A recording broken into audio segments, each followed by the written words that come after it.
Welcome to నాన్నమ్మాస్ kitchen. ఈరోజు మేము cabbage రొట్టె చేస్తున్నాము. దానికి కావాల్సిన ఇంగ్రీడియంట్స్ బియ్యం పిండి, క్యాబేజ్ తురుము, ఆనియన్స్, కొత్తిమీర, కరివేపాకు, నానబెట్టిన శనగబ్యాళ్ళు, గ్రీన్ చిల్లీ పేస్ట్, సాల్ట్. బియ్యం పిండి, క్యాబేజ్ తురుము, కొంచెం బాగానే పడుతుంది క్యాబేజ్ తురుము. తర్వాత ఆనియన్స్, సన్నగా కట్ చేసుకున్న ఆనియన్స్, గ్రీన్ చిల్లీ పేస్ట్, నానబెట్టిన శనగబ్యాళ్ళు, కొత్తిమీర, కరివేపాకు. తగినంత సాల్ట్ వేసి కలుపుకోవాలి పిండిని, రొట్టె పిండిలాగా.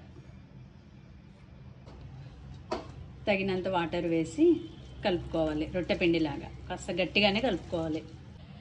పిండి ఇలా గట్టిగా కలుపుకోవాలి. పేపర్ పైన ఆయిల్ వేసి, ఇది ప్లేట్లకు తట్టకూడదు, పేపర్కే తట్టాలి. ఆయిల్ వేసుకొని ఇది రొట్టెలా చేసుకోవాలి.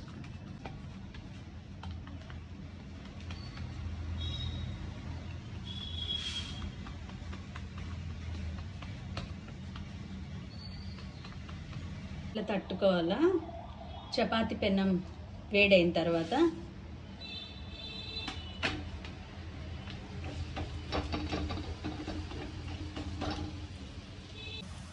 ఒక హాఫ్ మినిట్ ఉంచితే వచ్చేస్తుంది పేపరు. హాఫ్ మినిట్ తర్వాత ఇలా పేపర్ వచ్చేస్తుంది.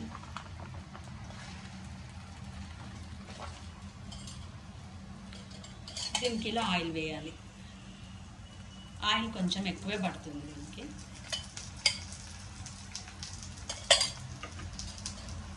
కాలడానికి కొంచెం టైం పడుతుంది, అంత స్పీడ్గా ఏం కాలదు ఈ రొట్టె. ఇంకా ఇట్లా తిప్పుకోవాలి.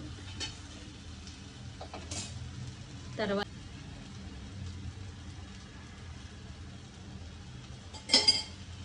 రొట్టె బాగా రోస్ట్ అయిపోయింది. క్యాబేజ్ రొట్టె రెడీ అయిందండి. దీన్ని పొడి పెరుగుతో తింటే చాలా బాగుంటుంది.